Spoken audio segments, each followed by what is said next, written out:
वर्णिवेशरमणीयदर्शनं मन्दहासरुचिरां ननाम्बुजं पूजितं सुरनरोत्तमे मृदा धर्मनन्दन्महं विचिन्तये सहजान स्वामी महाराज की जय। हरे कृष्ण महाराज की जय।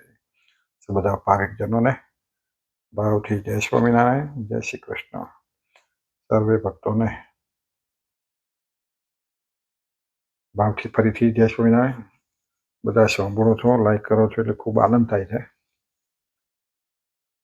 જેમ બને એમ તમારા મિત્ર મંડળમાં પણ આ યુટ્યુબને શેર કરજો એવી ભલામણ કરું છું। આજે આપણે આગળનો ભાગ જોઈશું। 79મો ભાગ આવ્યા। 79મો આજે 79મો ભાગ જોઈએ અને જો આપણો 113મો શ્લોક અધૂરો છે। 113મો કહ્યું તું, ફરીથી શ્લોક બોલી દઉં છું। તૈસ્યૈવ સર્વથા ભક્તિ કર્તવ્યા મનુજૈર્ભુવિ નિઃશ્રેયસ્કરમ કિંચિત તો અન્યનેતિ દૃશ્યતામ। એનો અર્થ થાય છે કે એવા જે શ્રી કૃષ્ણ ભગવાન તેની જે ભક્તિ જે તે પૃથ્વીને છે સર્વ પ્રકારે કરવી, સર્વે મનુષ્ય કરવી, અને તે ભક્તિ કે બીજું કલ્યાણકારી સાધન કોઈ નથી। ભગવાનની જેની જે ભક્તિ છે ને એ સર્વ પ્રકારે કરવા પછી લેવા જોતા હતા કે એ વખત સર્વ પ્રકારે મન તન મન કર્મ વચનથી ભગવાનની ભક્તિ કરવી જોઈએ। એમાં આપણે જો આગળ બાકી હતું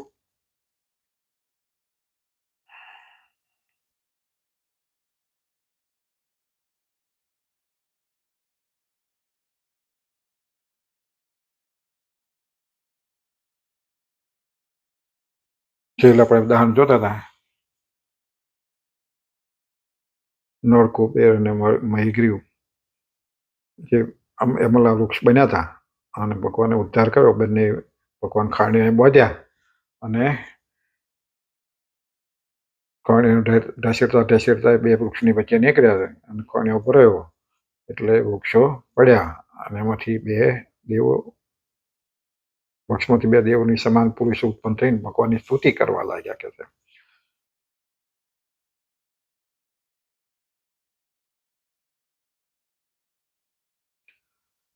સ્તુતિ શું કરે છે?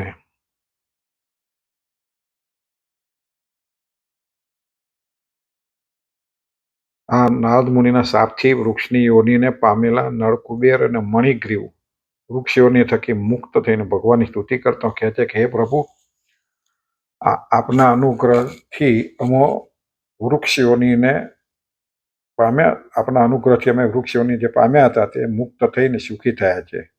હવે અમો તમારી પાસેથી એ માગીએ છીએ કે અમારી વાણી હંમેશા તમારા ગુણોનું ગાન કરવામાં રહેલો। પહેલું ગાન ના કર્યું, ભાન સજા થઈ ત્યારે ભાન આવ્યું, એમાં આપણને પણ સજા ભોગવીએ। જ્યારે બહુ સજા થાય ને તમારા બધા સ્તુતિ કરીએ અને આપણે શાસ્ત્રોમાં વચન પણ છે કે માણસ જ્યારે માના ગર્ભમાં હોય બહાર નીકળવું હોય ત્યારે ભગવાનની ભવ્ય સ્તુતિ કરે, તમે સદાય તમારું નામ લઈ તમને ભક્તિ કરીશ, એવા કોલ આપીને એટલે ભજન ગાય છે ને। એને દીધેલા કોલ તે ભૂલી ગયા, જૂઠી માયાના મોહમાં પેલા થયા, એટલે કોલ આપણને યાદ નથી રહ્યા। ઋષિ મુનિઓ અથવા તો આવા મહાપુરુષો આપણને ઓળખાય કે આવા કોલ દઈને આપણને જો સાચું મનાતું નથી, તે વખતનું યાદ રહેતું નથી, એટલે આપણે આ બધા આવા ભગવાનને ભૂલી જઈ અને ના કરવાના ધંધા કરીએ છીએ। એટલે અમે કે છે હવે અમે તમારી પાસે એવું માગીએ છીએ કે અમારી વાણી હંમેશા તમારા ગુણોનું કીર્તન કરે। ગુણોનું કીર્તન એટલે ભજન કરે એમ, અમારે તમારા ગુણ જ ગાય। આપણે ભજનમાં શું હોય? ભગવાનના કીર્તનોમાં ભગવાનના ગુણોનું ગાન જ હોય। અમારા કાન હંમેશા તમારી કથા સાંભળવામાં રહે, અમારા કાન હંમેશા ભગવાનની કથા। આપણે પણ એ જ માગવું જોઈએ કે મહારાજ અમને તમારું ગુણગાન કરવાનું અમારા મોઢેથી મળે, તમારા કથા અમારે કાન અમારા તમારા કાન કથા સાંભળે, તમારી કથા સાંભળવામાં રહે, અને અમારા હાથ હંમેશા તમારા સંબંધવાળી ક્રિયા કરવામાં રહે। તમારી સંબંધવાળી એટલે મંદિરની, ભક્તોની, સંત સમાગમની, ઉત્સવ થતા હોય તો એમાં બધી સેવા કરવાનો અમારા હાથ કામ લાગે। અમારા હાથ હંમેશા તમારા સંબંધવાળી ક્રિયા કરવામાં રહે અને અમારું મન હંમેશા તમારા ચરણોનું સ્મરણ કરતા રહે. એટલા માટે આપણે ભગવાનના ચરણાવીનું ચિહ્નો જે બતાવ્યા ને એનું સ્મરણ કરીએ, એનું સતત એનું સ્મરણ રહે, એટલે કે અમારું મન પણ તમારા ચરણોનું ચિંતન કર્યા કરે.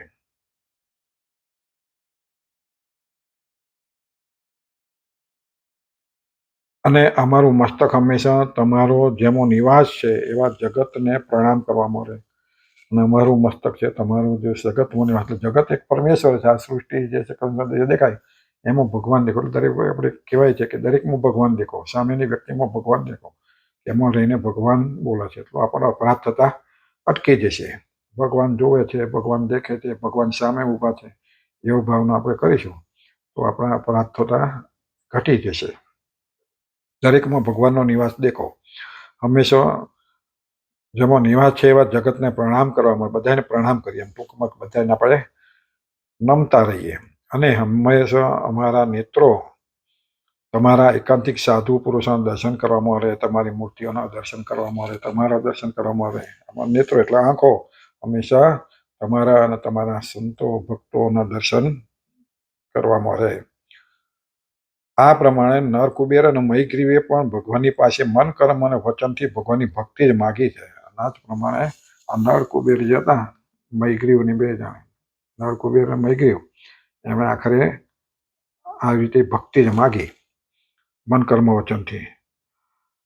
એટલે માટે સર્વે ભક્તજનો હોય તેમણે મન કર્મ વચનથી સર્વે પ્રકારે ભગવાનની ભક્તિ કરવી, આવો અભિપ્રાય છે. એટલા અભિપ્રાય શું છે આનો, કે દરેક જે ભક્તો હોય એ બધાએ મન કર્મ વચનથી ભગવાનની આવી ભક્તિ કરવી. આપણે ભગવાનની પ્રાર્થના કરી, પૂજા કરતા હોઈએ ત્યારે ભગવાન આગળ પ્રાર્થના બે હાથ જોડી કે મહારાજ, આ બધી મને ગઈ પ્રાર્થના કરી સ્તુતિ, એમ ભગવાન આપણે સ્તુતિ કરી કે મહારાજ મારું મન હંમેશા તમારામાં જ રહે, મારા હાથ પગ નાક દરેક ઇન્દ્રિયો તમારામાં જ રહે, જોડાયેલી રહે.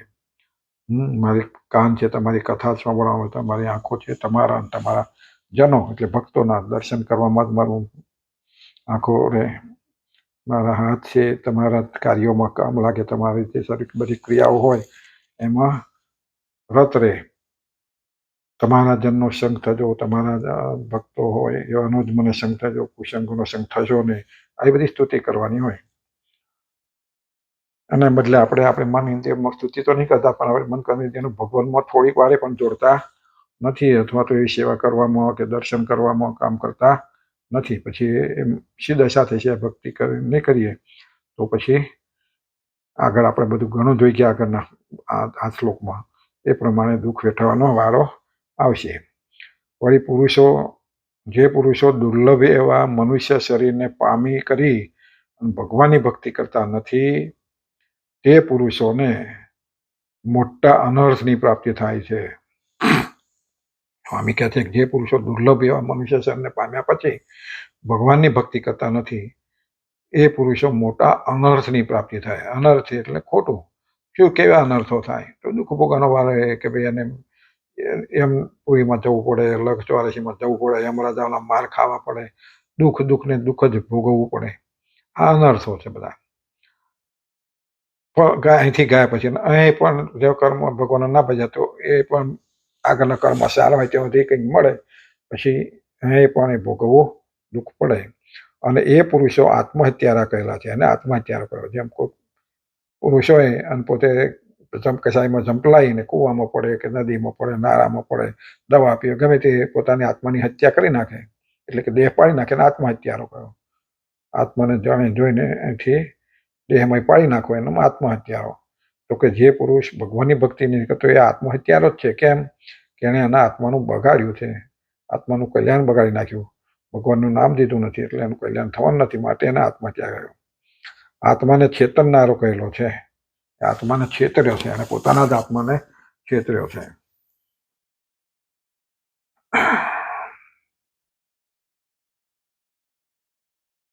ભાગવતની અંદર દેવતાએ કહેલું છે કે આ લોકમાં સર્વે અવયવોથી સંપન્ન એવું મનુષ્ય શરીર તેને પામીને જે પુરુષો મોક્ષને માટે પ્રયત્ન કરતા નથી અને ગાફલ રહે છે, એ પુરુષો પરિવાર, પશુ, પક્ષી આદિ યોનિને પામી કરીને એવા મોટા બંધનને પામી જાય છે કે જે રીતે પક્ષી એકવાર પારધીની જાળ થકી મુક્ત થયેલું હોય, ફરીવાર જો ગાફલતા રાખે રાખીને એ જ વૃક્ષ ઉપર બેસે તો ફરીવાર પારધીના બંધનથી પામી જઈને મૃત્યુને વશ થાય છે. અહીંયા આગળ ભાગવતની અંદર કહ્યું કે આ લોકમાં સર્વે અવયવથી સંપન્ન એવા સરસ મનુષ્ય શરીર મળ્યું, બધા પૂર્ણ હાથ પગ નાક બધું કામે ઘણા જન્મથી જ પણ બાય કાંકલાતા કંઈક હોય, પગ બરાબર ના હોય, હાથ પગ ના હોય, લખવા થયેલા જેવા હોય, આવું બધું થાય તો એને તકલીફ પડે. પણ જેને પૂર્ણ સ્વરૂપ પૂર્ણ અંગો વિકસિત સરસ મળી હોય પછી જો કે મોક્ષને ના સુધારે તો પેલો પાંગળા જેવો જ એ થઈ જાય છે. પાંગળો છે, કશું કરવાનું છે કર્યું નથી. એટલે એ મનુષ્ય શરીર પુરુષો મોક્ષને માટે નથી કરતા તો એ ગાફલ રહે છે. તે પુરુષો ફરીવાર પશુ પક્ષી આદિ યોનિને પામી કરી અને પાછા અનેક યોનિને પામી કરીને મોટા બંધનને પામી જાય. પછી એને બંધન થઈ ગયું ને, ભગવાનને નહીં પામ્યો તો એને બંધન થયું. ફરી બધી યોનિઓ ભોગવવું પડે. એને બંધન થઈ ગયું, બંધાઈ ગયું એમાં અનેક યોનિ એમ.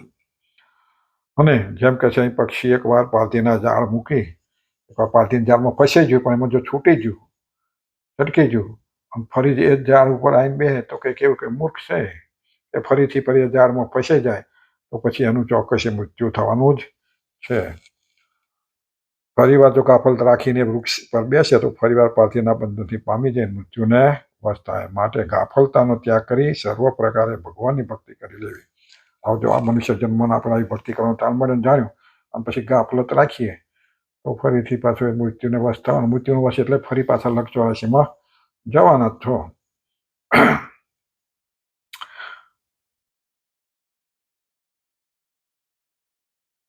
વળી ભાગવતમાં કથા છે કે મુચુકુંદ રાજાએ દેવતાઓ પાસેથી નિંદાનું વરદાન પ્રાપ્ત કરીને આ પૃથ્વી ઉપર રેવતાચળ પર્વતની ગુફામાં સૂતા હતા. આની જ કથા આગળ આપણે શરૂઆતમાં આવી ગઈ કે એમને આગળના શ્લોકમાં રેવતાચળમાં નિંદ્રા મુચુકુંદ રાજાએ ભગવાન દેવો પાસે માગ્યું કે મને નિંદ્રા આપો, તો શું વચન માગ્યું કે ભાઈ મોક્ષ આપો, તો ના આપ્યો તો કે ભાઈ અમારું કામ નથી, તો પછી મને નિંદ્રા આપો કે છે કે હું થાક્યો છું, મને શાંતિ પેટ ભરીને ઊંઘ આવે. અને પછી એ રેવતાચળની ગુફામાં સૂતા. રેવતાચળ એટલે ગિરનાર જાઓ તો ત્યાં આગળ મુચુકુંદ રાજાની ગુફા છે, દર્શન કરવા જાઓ તારે.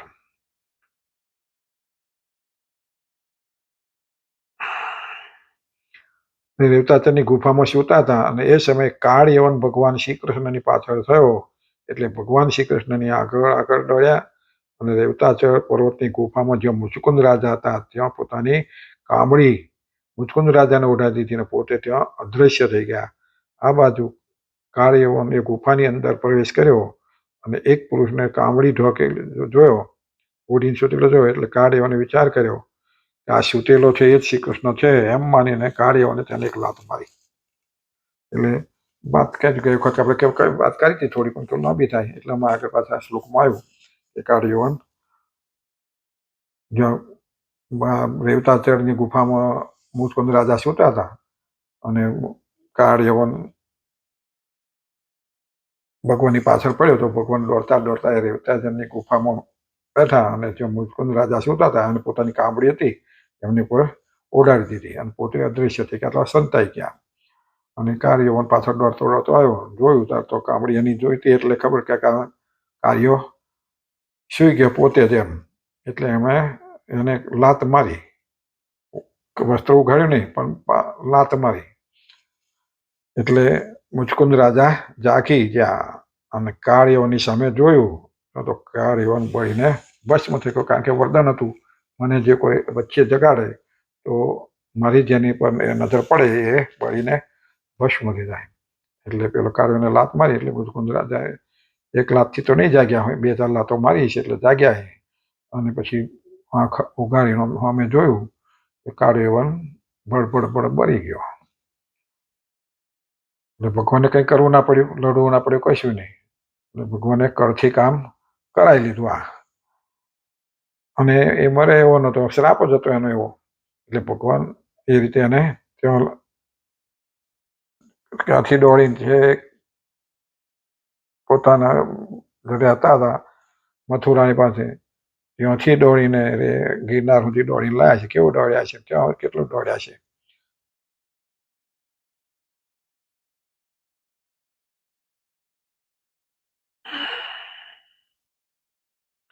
કારણ કે મુચકુંદ રાજાએ દેવતાઓ પાસેથી વરદાન મેળવેલું હતું કે મને કોઈ નિંદામાંથી જગાડે અને એની સામે જોઉં એ બળીને ભસ્મ થઈ જાય. મને કોઈ જો જગાડે તો બળીને શું થાય? ભસ્મ થઈ જાય.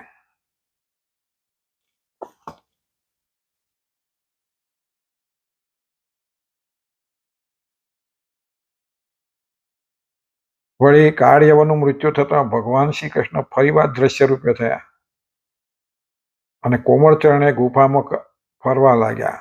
ફરી એ કાળ યવન બળી મળ્યો પછી ભગવાન બાજુમાં ફરવા લાગ્યા, જોયા મુચકુંદ રાજાએ. અને મુકુંદ રાજાએ ભગવાન શ્રી કૃષ્ણને કહ્યું કે તમે કોણ છો? ત્યારે ભગવાન શ્રી કૃષ્ણે કહ્યું કે પહેલા તમે તમારું વૃત્તાંત કહો, પછી હું મારું વૃત્તાંત કહીશ. તમે કોણ છો એ કહો પહેલા, ભગવાન કહે છે. પછી ભગવાન હું પછી મારું કહું. એટલે એ સમયે મુચકુંદ રાજાએ સમગ્ર પોતાની વૃત્તાંત કહ્યું. મુચકુંદ રાજાએ કહ્યું નથી વૃત્તાંત, પણ પોતે જે અહીંયા સુતા દેવના લોકમાં બધું યુદ્ધ કર્યું, આવું થાક્યા ના આવ્યું તો વરદાન માગ્યું, અહીં સૂતો હતો મુચકુંદ રાજા શું આ કહ્યું. એટલે ભગવાને પોતાનું વૃત્તાંત કહ્યું. અહીં ભગવાન શ્રી કૃષ્ણે પણ પોતાનું વૃત્તાંત કહ્યું. એ સાંભળીને મુચકુંદ રાજાએ ભગવાન શ્રી કૃષ્ણની સ્તુતિ કરેલી છે. પછી તો બધા નહીં કે આ તો પરમાત્મા છે, એટલે એમણે સ્તુતિ કરી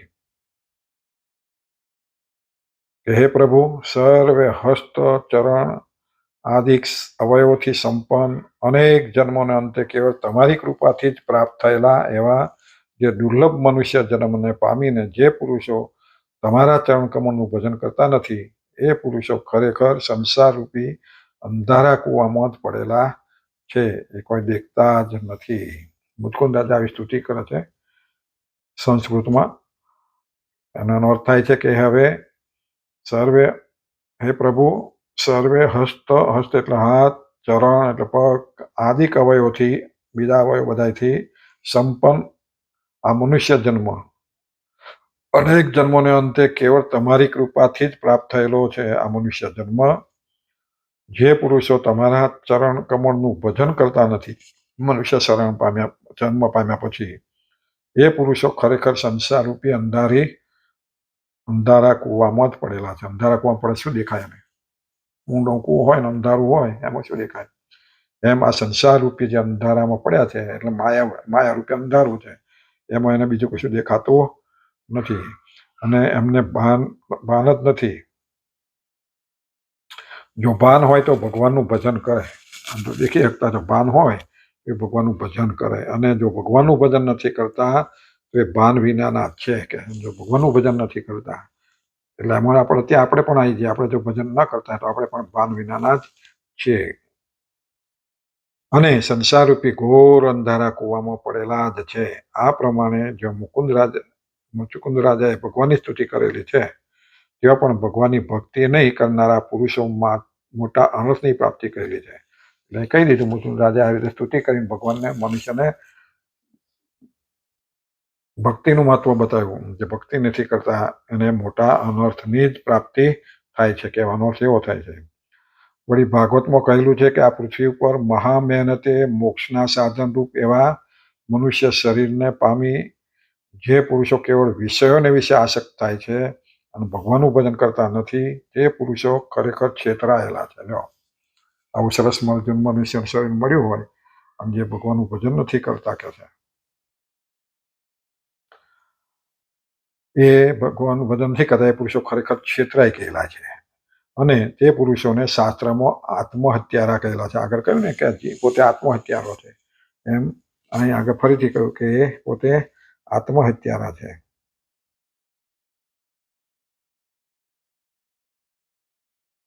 કારણ કે તે પુરુષો ભગવાનનું ભજન નહીં કરીને પોતાના આત્માને અધોગતિમાં નાખેલા છે. આત્મહત્યા એટલા માટે કહ્યું, પોતાના આત્માનું કલ્યાણ કરી શકતા નથી, પોતાના આત્માને અધોગતિમાં, એટલે કે આવી પીડાઓમાં ફરી એને એકવાર પડવું પડશે, એટલે અધોગતિ કહી.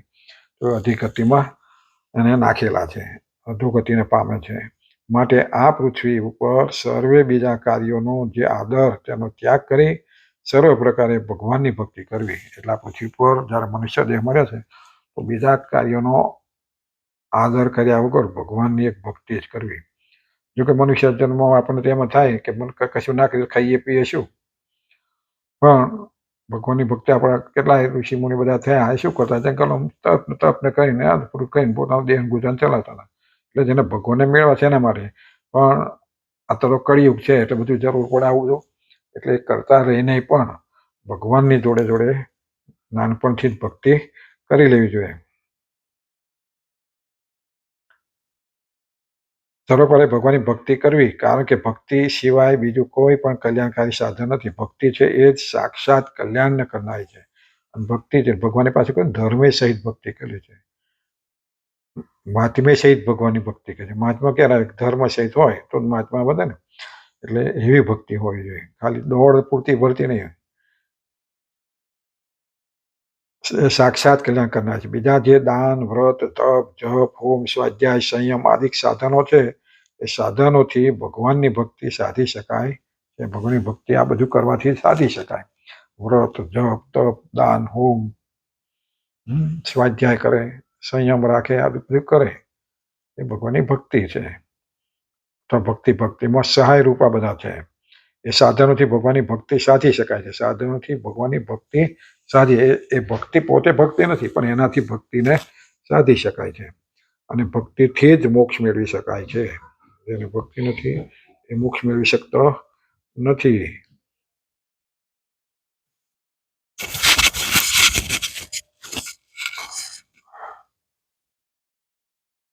અને ભક્તિથી જ મોક્ષ મેળવી શકાય છે. અર્થાત બીજા સાધનોને મોક્ષ સાથે પરંપરા સંબંધ છે. બીજા બધા સાધનો જે કયા બધા એ મોક્ષ સાથે પરંપરા સંબંધ, બીજાનો મોક્ષ સાથેનો સંબંધ છે, પણ ભક્તિનો મોક્ષ સાથે સાક્ષાત સંબંધ છે. પેલામાં પરંપરા કરી એકબીજાને કરીને મોક્ષનો છે, પણ ભક્તિનો તો સીધો મોક્ષ સાથે સંબંધ છે. માટે સર્વે સાધનો કરતા ભક્તિનું ઉત્કૃષ્ટપણું કહેલું છે, આવો અભિપ્રાય છે. માટે ભગવાને કહ્યું કે મારા ભક્તોએ શ્રી કૃષ્ણ ભગવાનની ભક્તિ કરવી. અને કેવી ભક્તિ કરવી? તો મન કર્મ વચને કરવી.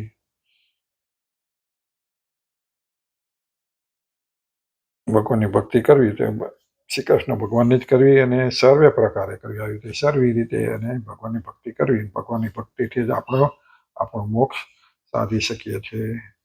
બધા ભક્તોને આ શ્લોક પૂરો થયો. આપણે 113મો ભક્તિનો કારણ કે ભક્તિથી મોક્ષ આવે એટલે ભગવાને સતાનંદ સ્વામીનું વિવેચન ઉદ્ધાર કર્યું. અને આપણે પાછું થોડું ભેગું કરીએ એટલે લાંબુ થાય. વાંચી કાઢવાનું હોય તો પાછું થોડું પતી જાય અડધા કલાકમાં.